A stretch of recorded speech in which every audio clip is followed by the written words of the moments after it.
Hola, profesor. Buenas tardes.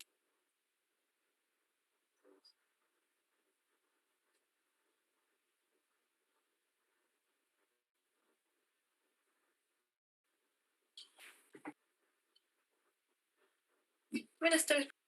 Buenas tardes, Aura, Gabriela.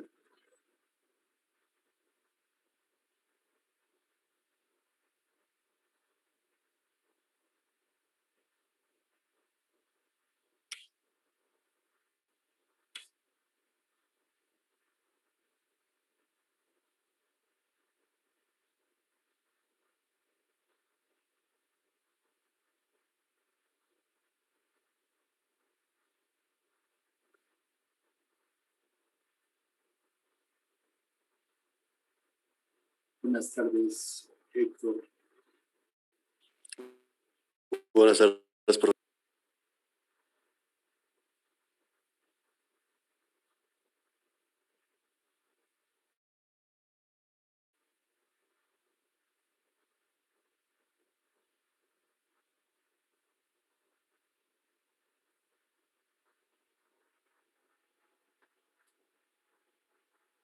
Buenas tardes, Sofía.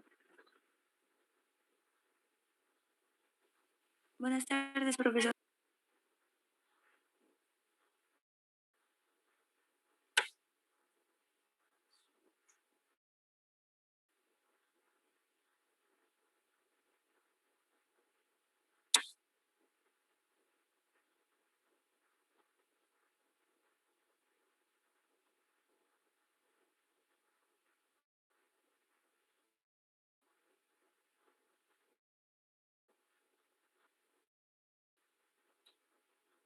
Buenas tardes, Lourdes.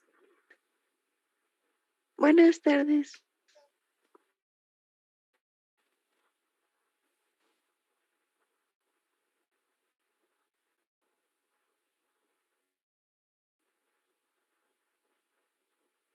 Buenas tardes, Fernanda.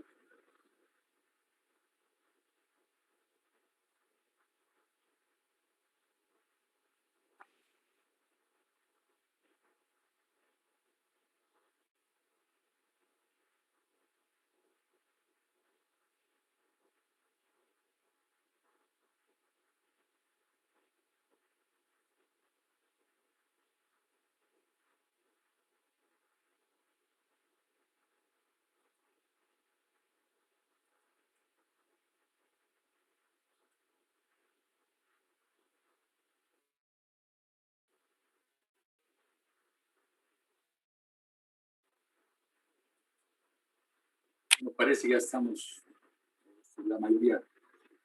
Buenas tardes a todos. La clase de hoy va a tratar sobre los principios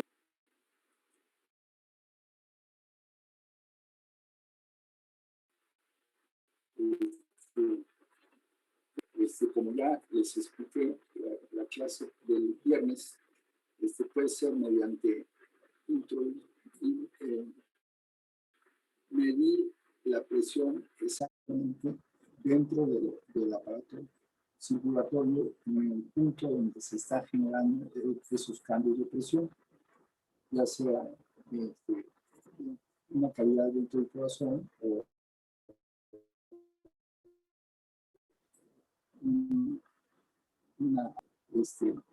si queremos medir directamente esos cambios, entonces podemos utilizar ya sea un transductor miniatura, colocando la punta de un catéter, que sería la medición más exacta con menos distorsión, y la que se utiliza químicamente, normalmente en la clínica, que sería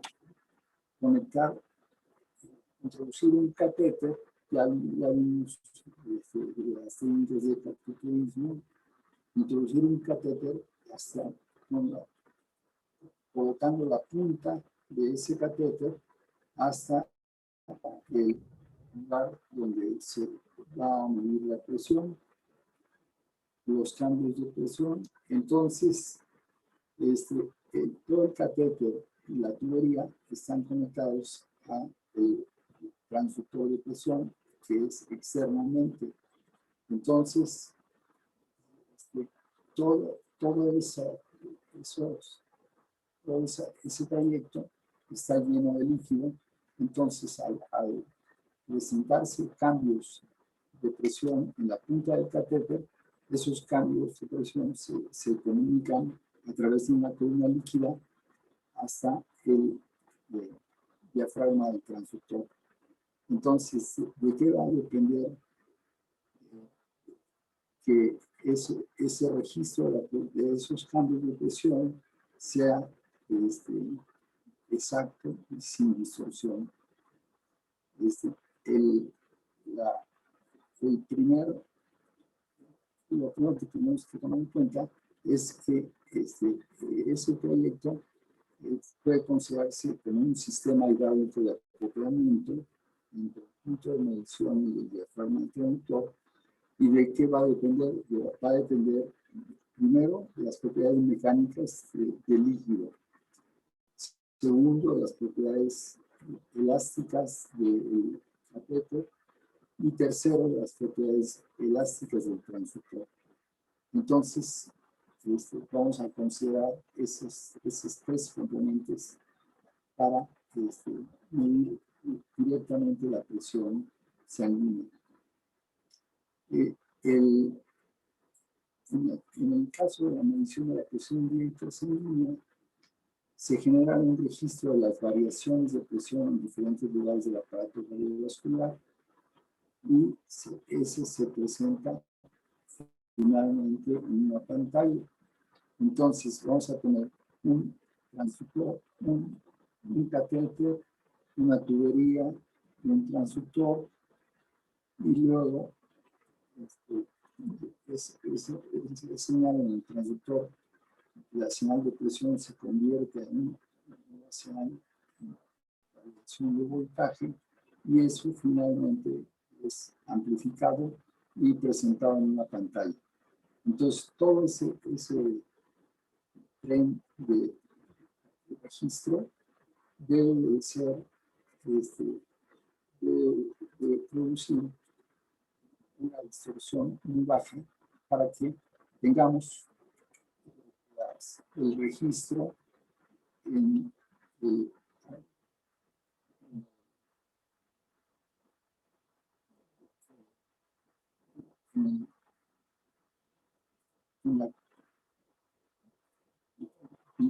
la pantalla de visualización lo más semejante a las variaciones de presión en la punta del catéter, ¿sí? En el punto de medición. Si nosotros recordamos un poquito la fisiología del aparato circulatorio, este sería el transcurso de las variaciones de presión en el izquierdo. Las variaciones de presión tienen dos fases, la fase de la sístole, o sea, la fase de contracción, y la fase de diástole, de relajamiento. Entonces, las variaciones de presión dentro del aparato circulatorio, dentro del ventrículo izquierdo, sí varían entre 0 y pueden llegar hasta 120 y hasta 150 milímetros de mercurio. Durante la sístole y en la diástole pueden bajar a valores menos de 20 milímetros de mercurio. ¿Qué sucede cuando la presión en la aorta es mayor a la presión en el ventrículo izquierdo? La válvula aórtica se cierra y en ese punto ya la presión en la aorta, que era durante la sístole muy similar a la presión en el ventrículo izquierdo, ahora se va a mantener la presión en la aorta durante las diástoles en valores más altos. Entonces, el valor máximo de presión sería la presión sistólica, el valor mínimo en la aorta, en el aparato circulatorio, sería la presión diastólica. ¿Sí? También vemos que en la aurícula izquierda, como la cámara, la aurícula izquierda, cumple solamente con la función de llenado, entonces no se alcanzan presiones mayores a 20 milímetros de mercurio. ¿Sí? Entonces, la medición de la presión por el método directo implica primero obtener un registro que sea visualizado en una pantalla de un monitor y por otro lado calcular los valores de la presión sistólica, diastólica y métrica. ¿Sí? Normalmente el valor de la presión media se calcula, no sé, si la presión arterial puede indicarse con este P, su índice T. Si integramos la curva desde 0 hasta durante un periodo de cardíaco, entonces vamos a tener la presión media. Normalmente el valor de la presión media está entre el valor de la presión sistólica y el valor de la presión diastólica. ¿Sí? Entonces,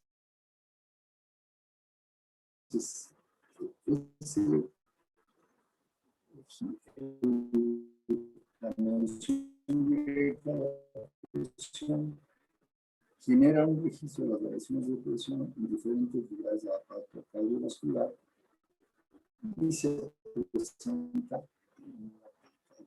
¿Sí? Y por otro lado, se calcula el valor de la presión.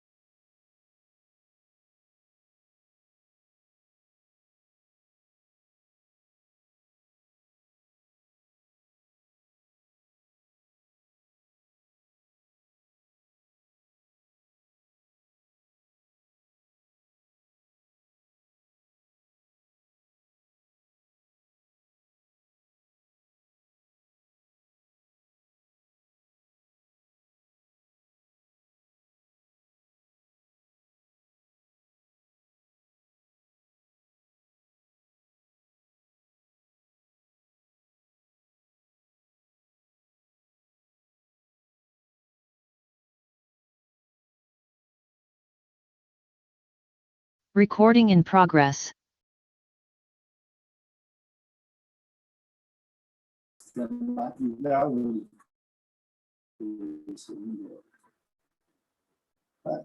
¿Cómo podemos conocer la respuesta en frecuencia de ese sistema hidráulico de tratamiento? Ustedes en sus cursos previos no han tratado cursos de mecánica de fluidos. Sin embargo, podemos utilizar un equivalente mecánico de ese sistema hidráulico, y el equivalente mecánico consistiría en segmentos. Cada segmento del sistema hidráulico del catéter y de la tubería pueden ser representados por elementos mecánicos con una masa, una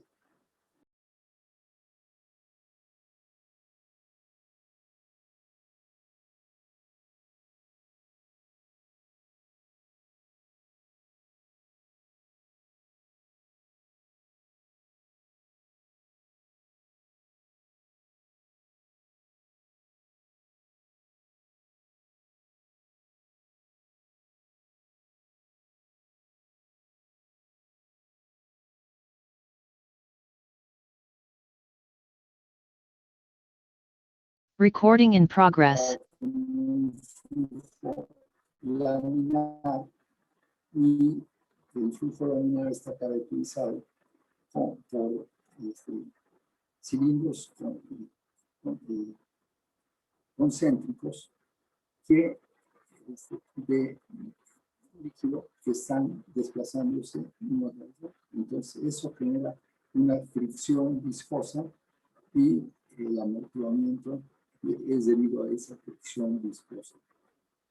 Y por otro lado, la constante de resorte se debe a las propiedades mecánicas, sobre todo de las paredes del tronco, de la elasticidad, qué tan rígido o qué tan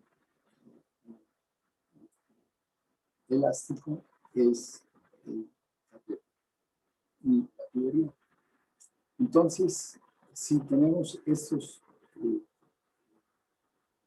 representación de equivalente mecánico, entonces también la parte del domo, o sea, la última parte que todavía está llena de líquido antes del diafragma del transductor, también puede ser representado por una masa, un amortiguamiento viscoso y una constante elástica de resorte. Entonces, vamos a aplicar, si aplicamos una fuerza, entonces vamos a obtener una diafragma del transductor, la fuerza sin distorsión, ni distorsión de fase. Sin embargo, tampoco hay experiencia en manejar sistemas mecánicos. Entonces, lo que sí se trata en la licenciatura, en cursos previos, es cómo resolver circuitos eléctricos. Entonces, vamos a utilizar, en lugar de un equivalente mecánico, un equivalente eléctrico, haciendo una analogía fuerza en voltaje, fuerza en el mecánico y voltaje en el eléctrico. Entonces, la inercia de masa puede ser representada en el diagrama eléctrico con una inductancia. El amortiguamiento viscoso puede ser representado por una resistencia, y la constante de resorte puede ser representado como el inverso de la resistencia eléctricamente.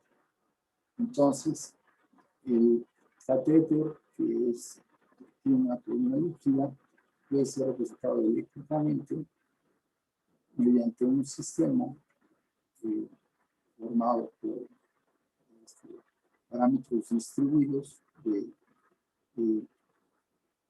inductancia, resistencia y capacitancia, y por un parámetro distribuido de inductancia, resistencia y capacitancia en el domo del transductor.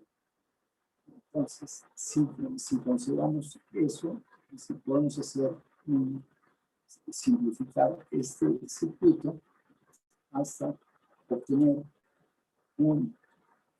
su respuesta la respuesta de un sistema de segundo orden. La respuesta en un sistema de segundo orden está caracterizada por la frecuencia natural del sistema que tienen ustedes, o sea, el sistema de segundo orden que no produzca distorsión en amplitud es un sistema que va a responder a frecuencias desde 0 hasta Hz, hasta la frecuencia natural del sistema. Si esa frecuencia natural del sistema es de qué valor debe ser. Normalmente en caso del registro de la presión, se requiere registrar hasta 10, hasta la décima armónica. ¿Cuál sería la fundamental? Pues la fundamental es la frecuencia cardíaca, la frecuencia con la cual está latiendo el corazón. Y la décima armónica sería 10 veces el valor de la fundamental. Entonces, por ejemplo, si tenemos un corazón que está latiendo con una taquicardia de 120 latidos por minuto, entonces su frecuencia fundamental sería 2 Hz. Y la décima armónica sería 20 Hz. Entonces, la respuesta en amplitud de un sistema de segundo orden debe ser una respuesta plana hasta 20 Hz. Si al calcular la respuesta en frecuencia, la frecuencia del sistema no amortiguado es mayor a esos 20 Hz, entonces esa décima armónica, entonces quiere decir que vamos a tener una respuesta plana hasta esa frecuencia y no se va a presentar distorsión en la amplitud. En el caso de la respuesta en fase, lo que se busca en esos sistemas de segundo orden es tener una respuesta lineal en fase. Entonces, normalmente sí puede obtenerse esa respuesta en fase dependiendo de dos valores. La frecuencia natural de resonancia y el grado de amortiguamiento. Entonces, si calculamos a través, perdón, si calculamos nuestro sistema con todos sus componentes, esa sería la representación del catéter, la tubería, ese sería el domo y ese sería el diafragma del transductor. Entonces, ¿cuáles son las propiedades del líquido de acoplamiento? Las propiedades del líquido de acoplamiento son la densidad, gramos por centímetro cúbico, del líquido de acoplamiento. Quedamos en que normalmente es agua, una solución salina, con heparina para evitar que se caiga la sangre. El líquido tiene una velocidad V minúscula y tiene una viscosidad dinámica eta que se expresa en QAS. ¿Sí? Por otro lado, el catéter y la tubería tienen un diámetro interno de C, una longitud hasta el transductor y una sección transversal A minúscula. La velocidad de desplazamiento del transductor sería 1, o sea, el desplazamiento en la derivada del desplazamiento con respecto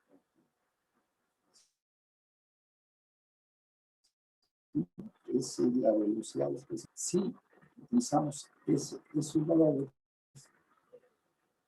finalmente podemos obtener en nuestro sistema de segundo orden una frecuencia natural de resonancia que va a ser función de estos valores. Va a ser 0.122 el diámetro del catéter. Todo esto multiplicado multiplicado por la raíz cuadrada del cociente entre el módulo de elasticidad E entre la longitud del catéter y tu ATP.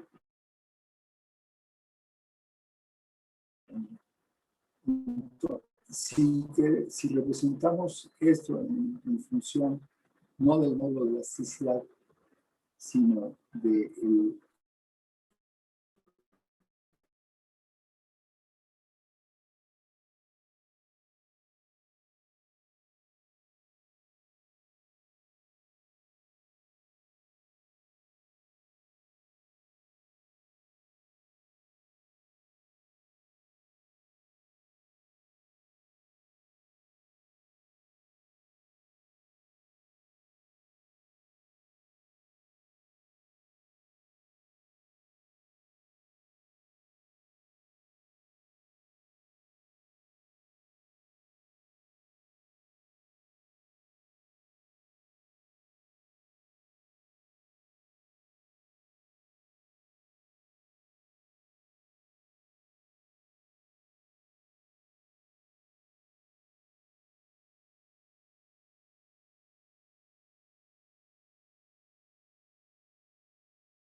Recording in progress. un paz equivale a una dína segundo entre centímetros cuadrados. Desde el desplazamiento, la viscosidad dinámica de agua es de 0.5. Por ejemplo, si llegara a ingresar sangre al catéter, pues la viscosidad dinámica de la sangre aumenta porque los valores van entre 0.027 PUAS y 0.040 PUAS. Entonces, afectaría ese desplazamiento de un y el grado de amortiguamiento, el cálculo del grado de amortiguamiento. Un ejemplo de cálculo de la frecuencia natural de resonancia del grado de amortiguamiento estaría aquí. El sistema consta de un catéter, tubería externa y un. El catéter tiene una longitud de 110 centímetros. Ahí estaríamos considerando tanto la longitud del catéter como el diámetro de la tubería externa. Tiene un diámetro interno de 0.066 centímetros. Eso los cardiólogos y los hemodinamistas que practican cateterismo utilizan una unidad para medir el diámetro interno del catéter en French. Aquí equivale un French. Un French es igual a 1/3 de milímetro. Entonces, un catéter con un diámetro interno de 5 French sería, tendría 0.066 centímetros, 0.06 milímetros. ¿Sí? El desplazamiento volumétrico del diafragma, si utilizamos la fórmula que vimos anterior, sería 0.04 milímetros cúbicos por cada 100 milímetros de volumen. El desplazamiento volumétrico es el inverso del módulo de elasticidad. Entonces, a un desplazamiento volumétrico expresado en esta forma, como lo expresan los médicos, corresponde un módulo de elasticidad de 3.33 por 10 a la 8 libras a la quinta potencia.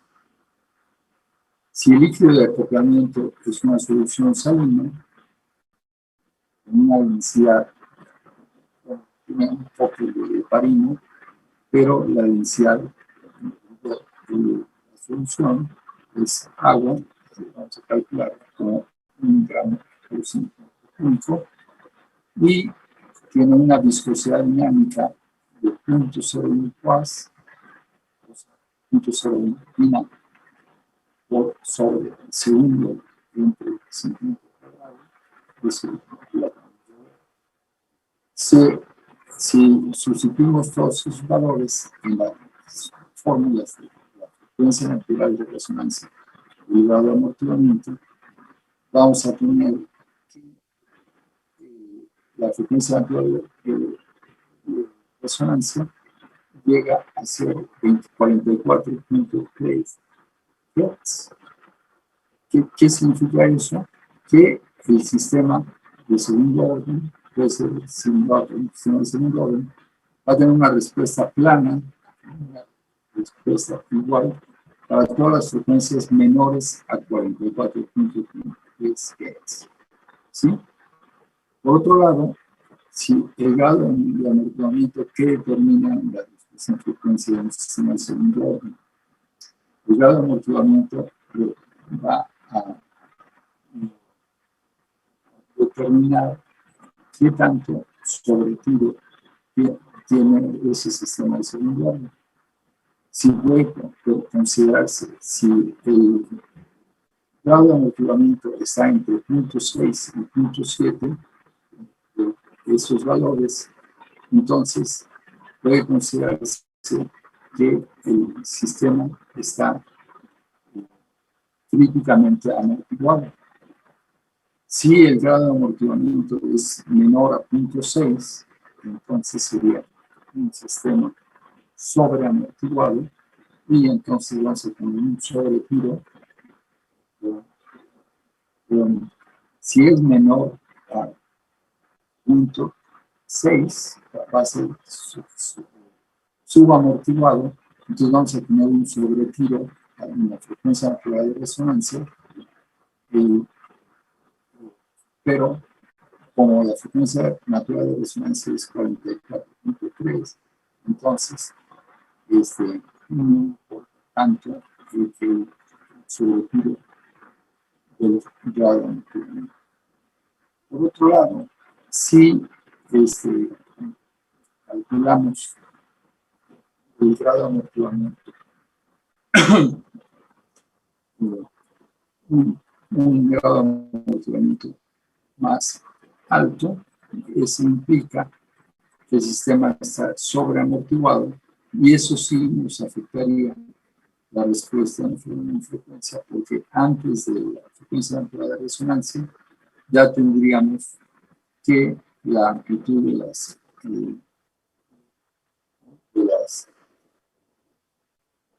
frecuencias, las armónicas del sistema ya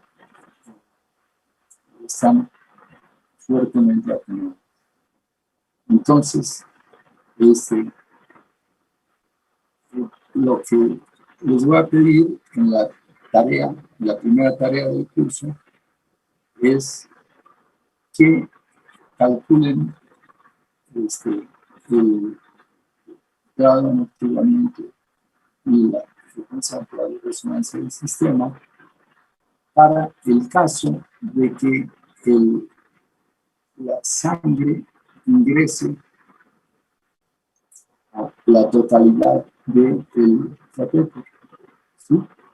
Entonces, ¿qué sucedería con la frecuencia natural de resonancia y qué sucedería con el grado de amortiguamiento? ¿Cuáles serían esos valores? Los demás parámetros del sistema de catéter que veía serían los mismos: la longitud, el diámetro interno, obviamente la densidad de la densidad de la sangre y la viscosidad dinámica de la sangre. También sustituir para obtener frecuencia natural de resonancia y grado de amortiguamiento para el caso de que ingrese sangre en todo el sistema. ¿Sí? ¿Cómo afectan la frecuencia natural de resonancia? Va a hacer función de la densidad, el desplazamiento volumétrico entonces, si queremos tener una frecuencia natural alta, el desplazamiento volumétrico debe ser lo más pequeño posible, la longitud del catéter debe ser lo más pequeña posible y la densidad debe ser también pequeña y lo más constante posible. El diámetro del catéter, por otro lado, si tenemos una frecuencia natural de resonancia alta, debe ser grande, debe ser mucho mayor. Entonces, el diámetro interno del catéter, si utilizamos un catéter de pared delgada, el diámetro externo del catéter, normalmente, como lo vamos a introducir en el interior del vaso sanguíneo, normalmente los médicos utilizan diámetros internos del catéter menores a la tercera parte del diámetro interno del vaso sanguíneo por el cual están introducidos. Si el diámetro del vaso sanguíneo interno es 3 veces mayor al diámetro externo del catéter, entonces el catéter no va a afectar mucho pues hay que acordarse de que en un vaso sanguíneo de una persona adulta,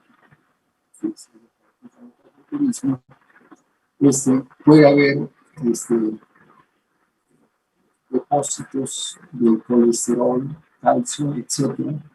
Y entonces el diámetro interno del vaso sanguíneo puede reducirse.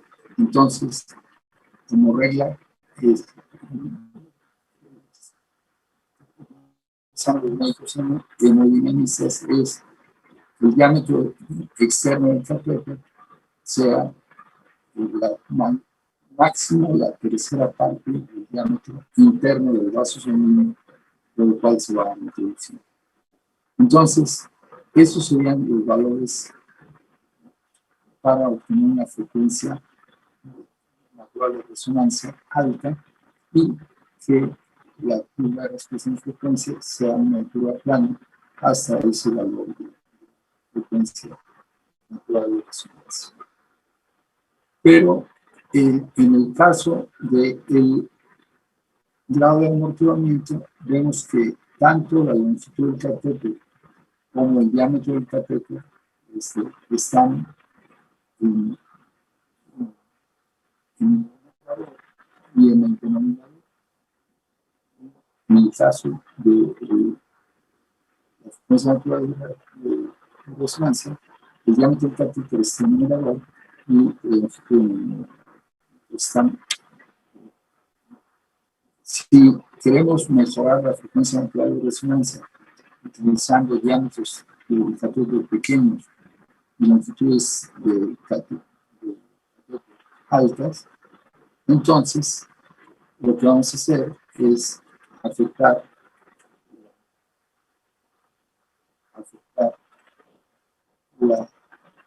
el grado de amortiguamiento negativamente.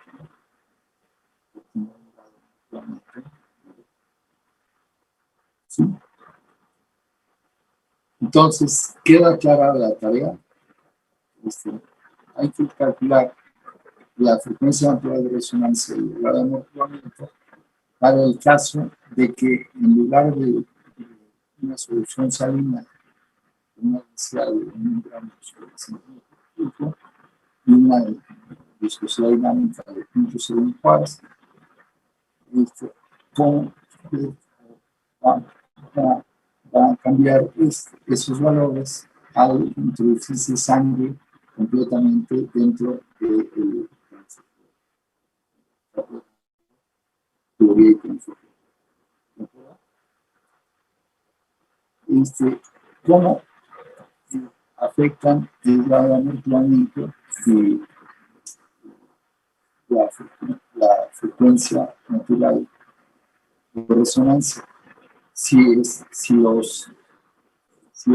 sistema está libre de distorsión, entonces el registro de la presión va a tener dos componentes, una presión continua y una presión periódica. Normalmente, si la presión está entre un valor diastólico de 80 y un valor sistólico de 120, entonces este sería un registro sin distorsión en amplitud ni distorsión en fase. ¿Qué sucede si tenemos una frecuencia natural que también más baja y un grado de amortiguamiento más alto? Entonces vamos a obtener un registro con una frecuencia natural pobre, y entonces el registro se va a distorsionar. ¿Qué sucede? Ese sería un registro subamortiguado y este sería un registro sobreamortiguado. ¿Sí? El registro subamortiguado sería cuando el grado es mayor a 0.7 y el registro sobreamortiguado se presenta cuando el grado de amortiguamiento es menor a 0.7. Entonces, esa sería la justificación matemática del cálculo de la frecuencia natural, cómo responde ese sistema y cómo debe de ser la frecuencia natural de resonancia del grado de amortiguamiento para que el sistema mida la presión sin distorsión en amplitud ni distorsión en fase. ¿Alguna pregunta hasta aquí?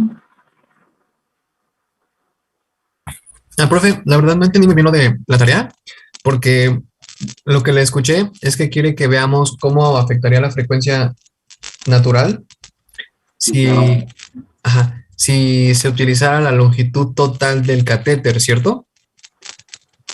Si la sangre ingresara en la Ajá. Y entonces no entendí, en este ejemplo que usted nos mostró, o sea, ¿qué tanta sangre ingresó? No, en el ejemplo que yo les mostré, con esos valores, no ingresa absolutamente nada de sangre. Ok. El catéter, la tubería, están llenos de líquido, una solución salina. Una densidad de 1 gramos de centímetro cúbico y una viscosidad dinámica de 0.01 plus. Sería agua. ¿Sí? Ya. Ok, gracias, profe. La frecuencia natural del sistema y el grado de enfriamiento para el caso de que ingrese sangre a todo el sistema hidráulico de tratamiento. ¿Sí? Vamos entonces a ver. Ustedes ya conocen un catéter. Ahora han visto cómo está construido un catéter, como se utilizan en los cateterismos. No, la verdad yo no los conozco, profe. Yo tampoco. Este sería un catéter llamado el catéter de Swan-Ganz. El catéter de Swan-Ganz es una tubería que es radioopaca. ¿Por qué es radioopaca? Para que pueda introducirse esa tubería en el aparato circulatorio del paciente, pero se pueda seguir el trayecto que va a seguir la punta del catéter, ¿no? Entonces, si se está monitoreando, se está visualizando esto en un equipo de rayos X trabajando en modo fluoroscopía, entonces puede el médico observar en un monitor de televisión por dónde va la punta del catéter al introducirlo en la arteria femoral o por dónde va a introducirlo en la arteria subclaviana, en la vena subclaviana. ¿De acuerdo? Esta tubería, si la cortamos en un punto como es una tubería que tiene varios ductos. El ducto principal es el ducto que se va a llenar de líquido, esa solución salina, pero con heparina, pero aparte tiene otros 2 ductos. El primer ducto, el ducto principal, va desde la punta hasta el final, hasta el conector, recorre todo el trayecto del catéter, ¿no? Hay otro ducto que comenzaría acá, en este punto, en este conector, iría por todo el catéter y saldría hasta 18 centímetros de la punta del catéter. Hay otro ducto que entraría por este conector y sale a 6 centímetros de la punta del catéter. ¿Para qué se utilizan esos ductos? Generalmente para suministrarle medicamentos al paciente si se queda el catéter dentro de su aparato circulatorio. Y también en la medición del gasto cardíaco se utiliza un catéter de Swan-Ganz para esas tuberías permiten la inserción de un líquido para medir gasto cardíaco por técnicas de dilución, ¿sí? De termodilución. Lo vamos a ver más adelante. El catéter externamente tiene marcas desde la punta del catéter. Una raya sería cada 10 centímetros, 2 rayas sería 20, 30, 40 y a 50 centímetros sería una raya más gruesa seguiría aumentando 60, 70, 80, 90, y 2 rayas gruesas serían 1 metro. Normalmente este catéter tiene aproximadamente 1,10 m, sería un futuro catéter. Entonces, ¿para qué sirven estas marcas?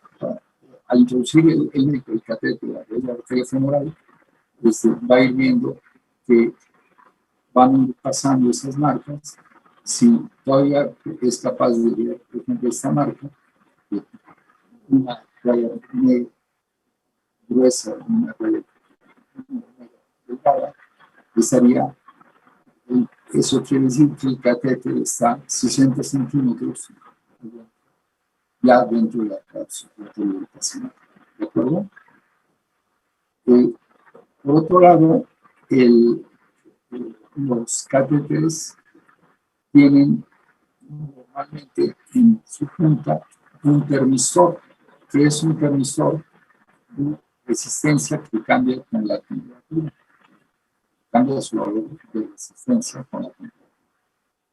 Y aparte de eso, este catéter ya no lo tiene, pero en la punta tiene un globo de látex.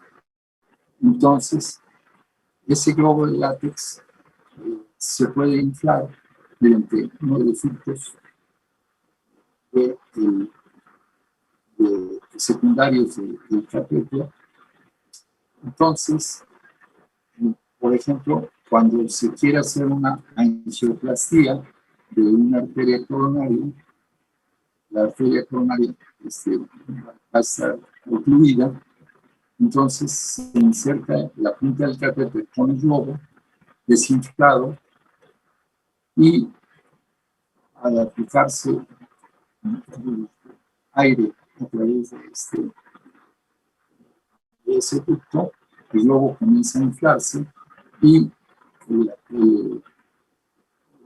las paredes de la arteria coronaria se amplían y con eso se evita el infarto al miocardio. Otra posibilidad es colocar un stent, o sea, una estructura metálica en la punta del catéter externamente al globo.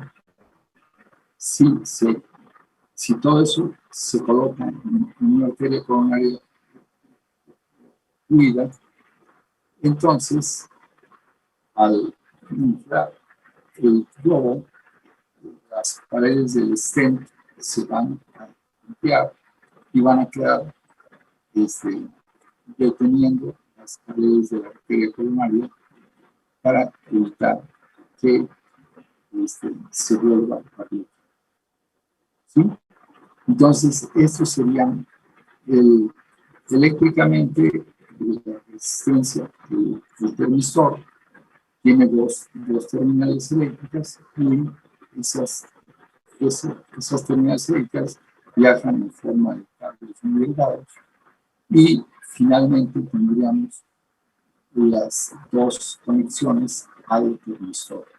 ¿Sí? Todas estas conexiones del termistor se utilizan, como les explicaré más adelante, en la medición del gasto cardíaco por termodilución. Entonces, este es un catéter de Swan-Ganz, como el que se utiliza en un cateterismo clínica, médica. Esas son sus características mecánicas. Y este sería la construcción de un transductor desechable. Ya en el curso anterior han de haber hecho prácticas ustedes con transductores desechables, ¿no?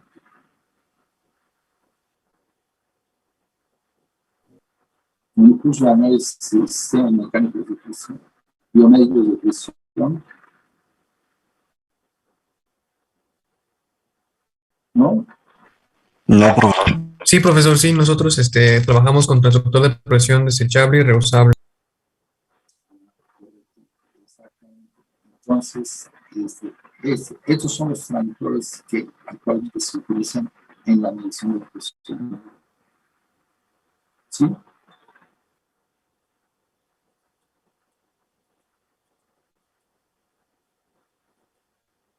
Finalmente, ¿cómo es todo el sistema de medición? El sistema de medición va a constar de un catéter. Este catéter estaría en la parte izquierda, la punta estaría,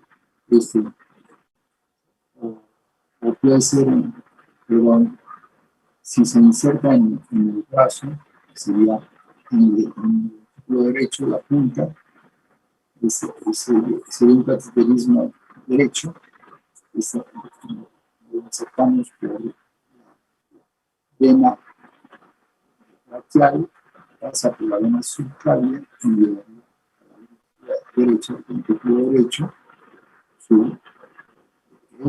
ese catéter está, aquí estaría el sistema para mantener la sangre fuera de la arteria, o sea, si la presión de esta bolsa llena de solución salina es ligeramente mayor a la presión en la punta del catéter, entonces va a circular un flujo hacia la próxima del paciente y eso va a impedir que ingrese sangre a través del catéter y la tubería.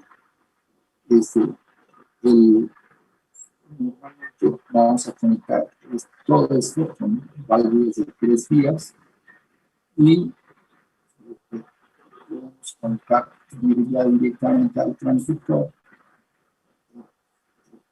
y hacer en el transductor vamos a cambiar la variable de una variación de presión a una señal eléctrica. Esa señal eléctrica es procesada en el computador de portadora, que vamos a ver el día de mañana cómo está funcionando, y entonces vamos a tener en la pantalla del monitor un registro de la presión, sí, en el que corresponde a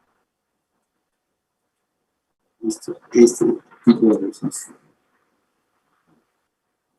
Un registro que en el cual se basan los métodos cardiólogos para determinar si está funcionando bien la programación.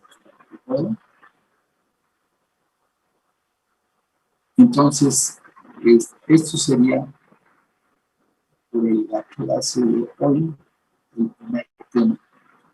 Recuerden que la tarea hay que obtener la respuesta en frecuencia, tanto la frecuencia natural de resonancia como radioamortiguamiento, para el caso de que ingrese sangre en toda la teoría.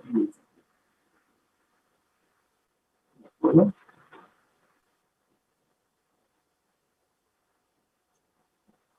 Sí, profe. ¿Cuándo se entrega, profe? Entonces, pues lo veríamos el día de mañana para iniciar el laboratorio, el trabajo de laboratorio, a las 3 de la tarde. Ok, profe. ¿Sí? Muy bien. Entonces, Profe, tengo una pregunta, profe, sobre la tarea. sí, La viscosidad dinámica de la sangre, ve que nos dio un intervalo, ¿puede ser cualquiera de los extremos o cualquier valor que esté dentro de ese intervalo? podemos calcular para los dos extremos. Ok, profe, gracias. Esa sería la máxima y la mínima.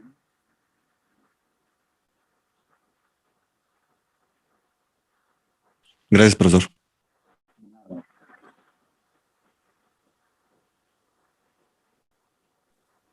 Profe, tengo una duda, pero no es referente a la clase. No sé si el día viernes compartió su PDF por correo electrónico de la clase del viernes. Sí, claro. Ah, bueno, es que entonces creo que yo no lo recibí, profe. Sí, yo tampoco, profe.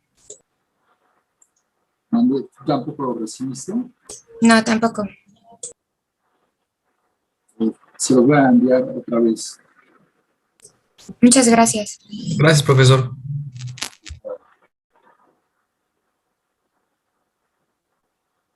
Muy bien. Hasta luego. Hasta Hasta luego. luego, profe. Que esté bien. Buena Gracias, tarde. profe. Hasta mañana. Hasta mañana, profe. Hasta mañana.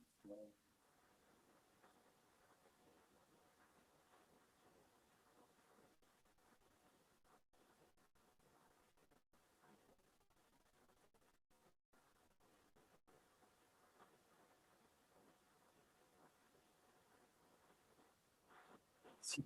Estela, perdón. Sí,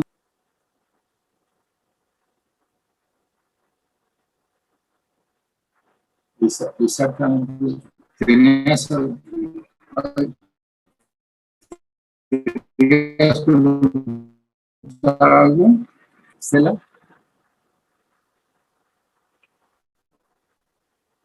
No, no. La tarea es, perdón, sí se me pasó decir, este, la tarea es, tienen una semana para entregar la tarea. O sea, sería hasta el martes 17.